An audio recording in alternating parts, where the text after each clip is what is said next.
आखिरी question sir, north east जिले में जब से आप आए हैं या जो रिकॉर्डेड भी आपने पहले भी देखे होंगे, क्राइम रुकने का नाम नहीं ले रहा। रिपोर्ट करते हैं जीरो ग्राउंड पर तो मजबूरन यही कहना पड़ता है कि क्राइम नहीं रुक रहा। आखिर है तो क्राइम उत्तर पूर्वी जिले में क्यों इतना? क्या पुलिस सक्षम नहीं है क्रिमिनलों को क्या रोकने के लिए? क्या मामला है जो क्राइम रुक सकता है? क्या आप लोग कर रहे हैं? या जय हिंद दोस्तों, मैं अरमान साबरी, उत्तर पूर्वी दिल्ली के डीसीपी राहुल अलवल जी मेरे साथ में इस वक्त में जुड़ रहे हैं और ये आपको महत्वपूर्ण ये खबर थी जो आपको देनी जरूरी थी। जी हाँ, आपको बता दूं कि 15 तारीख को एक हत्याकांड जो हुआ है, जो जिसका नाम राशिद बताया जा रहा था, उसका मामला सुलझाया गया है। ये पहले भी मैं बता दूं आपको कि 5 से 6 महीने पहले उस राशिद पर, उसके ही प्लांट पर गोली फायरिंग की गई थी, लेकिन वो अपनी नसीब से जरूर बच गया था। ये तमाम जो कड़ियां हैं इस पर इसी केस से जुड़ी हुई थी। पहले वो बचा और इस बार वो मर गया, लेकिन किसने मारा, क्या मामला था, गैंग वॉर थी, ये क्या कुछ था, इस वक्त में आपकी स्क्रीन पर ये रिपोर्ट मैं जरूर साझा कर रहा हूं। डीसीपी राहुल अलवल जी, आपका बहुत बहुत स्वागत। मैं हिंदुस्तान हमेशा न्यूज पर सेकंड बार कर रहा हूं। इस खबर के साथ आप साझा कीजिए कि आखिर और कितने घंटों में आपने मामला सुलझाया, कौन कौन इसमें गिरफ्त थे और आखिर क्या मामला है? इसमें आपको पता है राशिद जो 2 दिन पहले उसकी हत्या की गई थी, 11 गोलियां चली थी। और इसमें आपको पता भी है राशिद एक हमारे उस्मानपुर दयालपुर एरिया का बीसीबी है, जिसके ऊपर एक्सटॉर्शन और ग्रीवियस हर्ट और हाउस में घर में चोरी, ये सब मुकदमे भी हैं। तो ये इनके ऊपर हमें ये इत्तला मिली थी कि ये इनके ऊपर गोली चली, और फिर हमने सीसीटीवी फुटेज और अन्य चीज़ें हमने सेकरित की, तो उसमें हमें ये पता चला कि 3 लोग हैं जिसमें गाड़ी में बैठ के ये लोग आए और फायरिंग किया।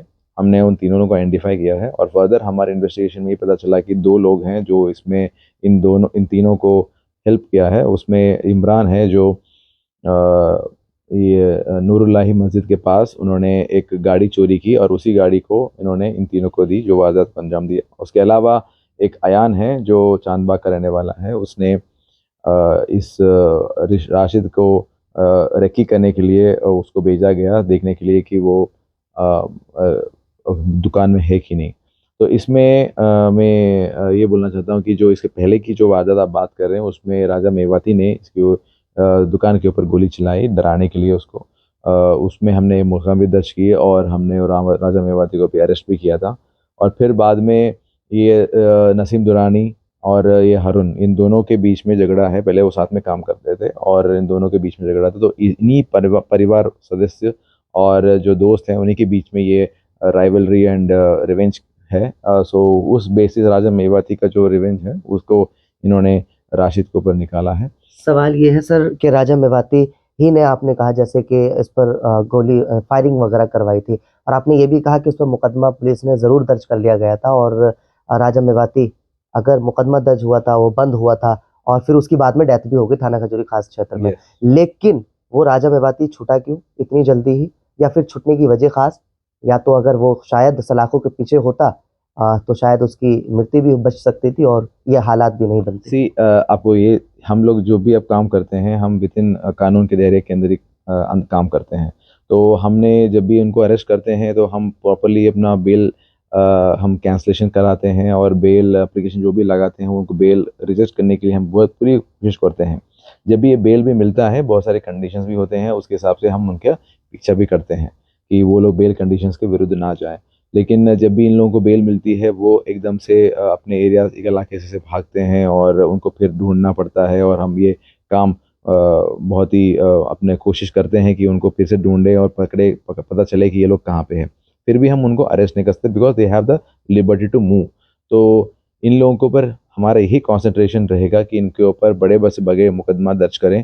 जो फॉर एग्जांपल मकोका के केसेस हैं जिसमें हमें बेल की आवश्यकता नहीं मिलती है, तो ऐसे लोगों के ऊपर जो बहुत डेस्परेट हैं, तो हमारा स्ट्रैटेजी भी यही है कि इनके ऊपर अच्छे से अच्छे मुकदमे दर्ज करें और सीरियस एक्ट्स के जो मुकदमे हैं लाइक मकोका उनके ऊपर हरें, और ये लोग बेल का जो प्रोविज़न है उसको मिसयूज़ करके जो ये क्राइम करते हैं वो आगे जाके इसका प्रॉब्लम ना आए।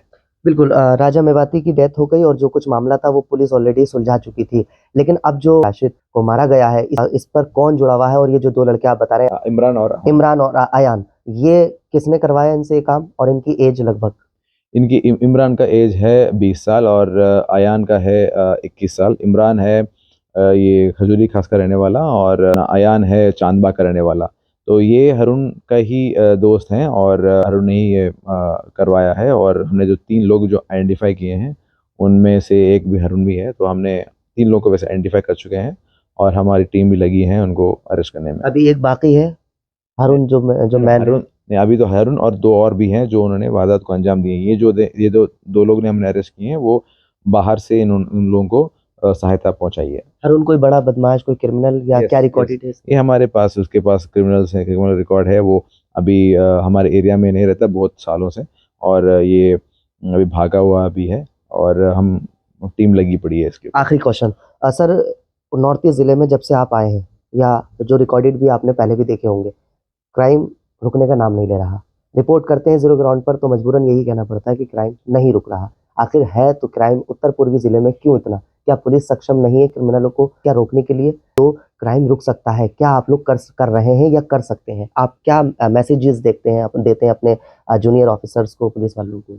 देखिए, क्राइम जो होता है वो एकदम से नहीं बढ़ता है, वो धीरे धीरे एक छोटा क्राइम से लेके बड़ा बड़ा जो भी वो बंदा जो क्राइम करता है वो एकदम से मर्डर नहीं बनता, वो छोटे छोटे क्राइम करता है। तो मेरा यही रिक्वेस्ट है सभी लोगों को, जो आपके माध्यम से मैं बोलना चाहता हूँ कि छोटे छोटे क्राइम जो भी होते हैं वो इत्तला दें, किसी को बड़े बनने की टाइम ना दे, उसको मौका ना मिले, वो एक इम्पॉर्टेंट चीज़ है। और जहाँ जहाँ ये लोग क्राइम करते हैं, हमारा पूरी कोशिश रहती है कि उनके ऊपर हम मुकदमा दर्ज करके उनको अरेस्ट करके उनके कानून के खटगरियों के पीछे रखें उनको।